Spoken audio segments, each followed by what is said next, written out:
শয়তান একটা সেজদা না দেওয়ার কারণে জাহান্নামে, আর আমরা দিনে 34টি সেজদা না দেওয়ার পরেও আমরা জান্নাতে যেতে চাই।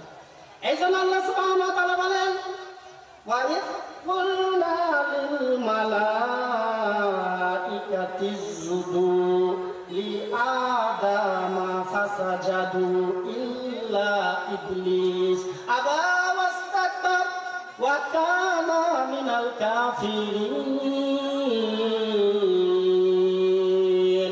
আল্লাহ সুবহানাহু ওয়া তাআলা বলেন, ও ফেরেশতা, আদমকে সিজদা দাও, আদমকে সিজদা দাও। সবাই সিজদা দিল, ফেরেশতারা সিজদা দিল, কিন্তু অহংকার করলো, মেনে নিল না, আর কাফের হয়ে গেল, কাফেরদের অন্তর্ভুক্ত হয়ে গেল।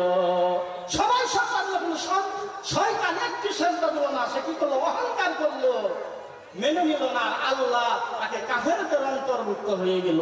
আর আজকে আমরা কত রাকাত নামাজ আমরা পড়তেছি না। এই জন্য কুরআনুল কারীম সূরা বাকারা 43 নম্বর আয়াতের মধ্যে আল্লাহ বলেন, ওয়াকিমুস সালাতা ওয়া তুজ যাকাতা ওয়ারকাউ মা'আর রাকিন।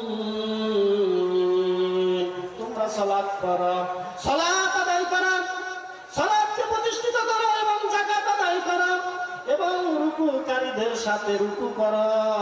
মানে জামাতের কথা বলা হয়েছে।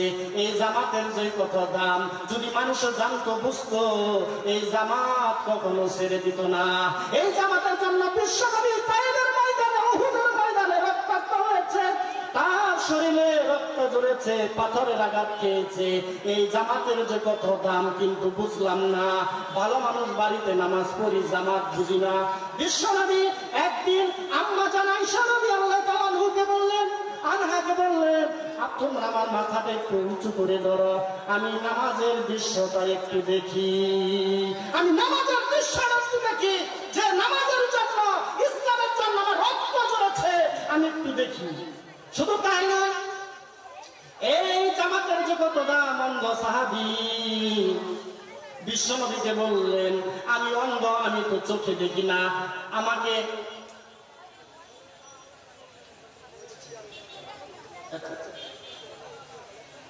আচ্ছা আমি তো অন্ধ, আমি তো চোখে দেখি না, আমি অন্ধ, আমি তো চোখে দেখি না, আমাকে রুখসাত দেওয়া যায় কিনা?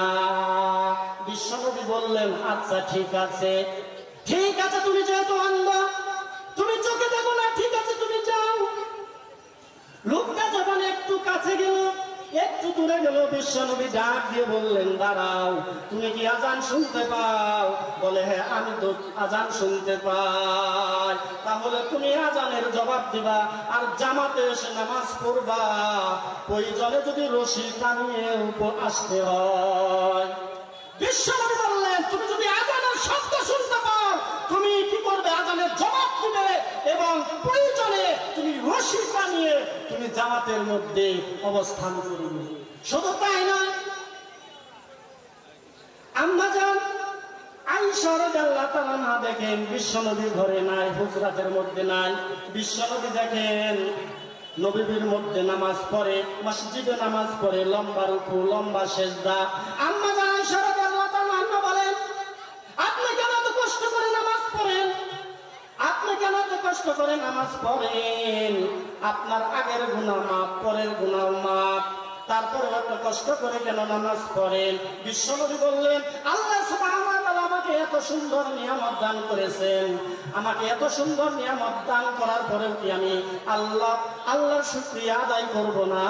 আমি কি আল্লাহর শুকরগুজারি বান্দা হব না?